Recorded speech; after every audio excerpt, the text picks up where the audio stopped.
Let's talk about this still from the great Alistair Sim version of A Christmas Carol and from 1951.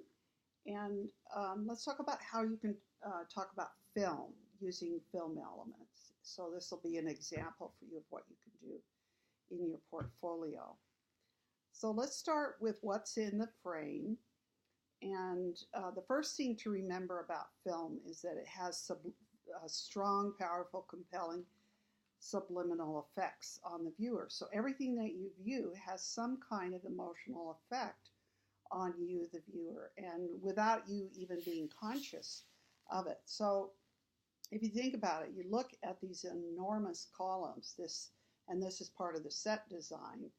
Um, they could have put a whole bunch of people walking out from the exchange, from the business building here, but they decided to have this be an encounter between Scrooge and his one of his debtors, and they do an incredible job of framing, having these two are framed between these two pillars.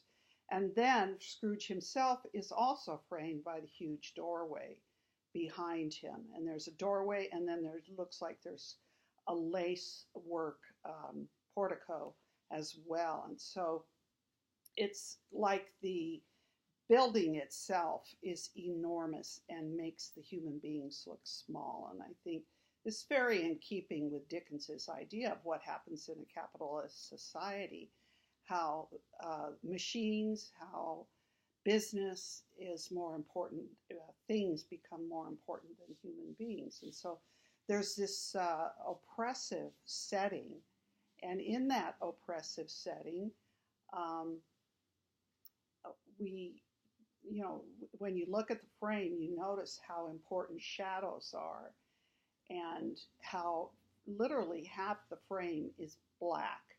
And that also has subliminal effects on the viewer, so that you're not sure what's going to happen here. There's a whole huge areas that are unclear or hidden, and it's in some way symbolic of what's going to happen to Scrooge in the rest of the story. He thinks he's a know-it-all in this scene. He makes these cracks to the debtor, and at the same time, the frame, the way the building, the setting, and the frame are constructed, is to show what a little tiny person he is, and how he doesn't understand anything emotionally, spiritually, psychologically, etc. And he's ripe for learning here. And notice how the director really wants to use shadows. So they use these enormous spaces of shadows here. And then you also have the shadows of the human beings. And Scrooge's top hat is a kind of malevolent to the right behind him. His shadow is kind of off kilter, and creates a sort of diagonal slash across the screen, and which competes with those very straight, rigid pillars. And the pillars themselves aren't exactly, the frame isn't exactly straight. So what I mean by that, aligned, is that the left-hand pillar is further, they frame the left-hand pillar so it's further away from the edge than the right-hand pillar. And there is a sense of things being skewed, as in Hamlet. There's something wrong in the state of Denmark, and we can tell because our subliminal feelings are affected by these dark shadows, and by the shadows of Scrooge, and by this enormous set. And notice that part of that set is stairs. Stairs, as Freud always said, can be indicative of a number of things, of climax, of having to climb to learn something, to find something.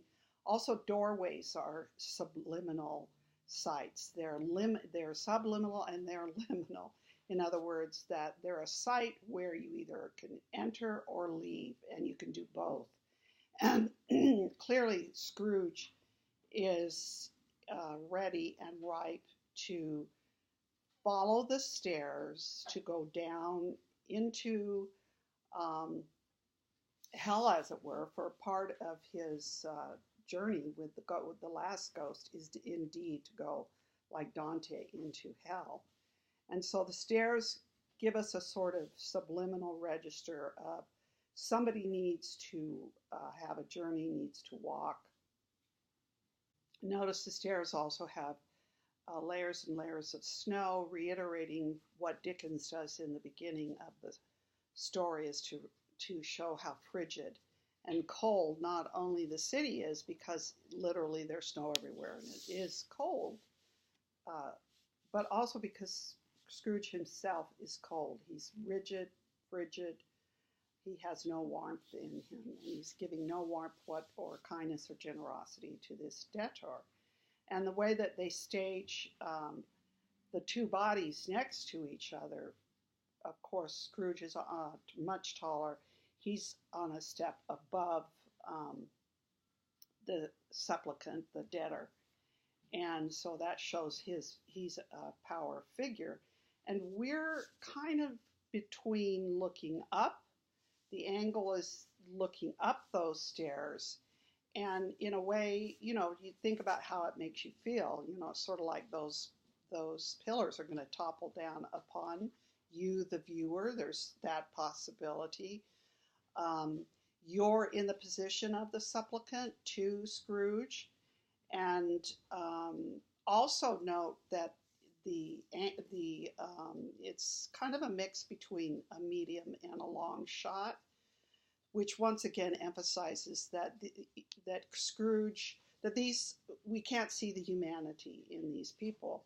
They are overwhelmed by a system that says that you cannot show humanity to other human beings. And that's basically literally in this moment, what Scrooge is telling the debtor. The debtor says, "It's Christmas, can't you let me off the hook?" And he says, "No, you owe me $20 or else you're in the slammer."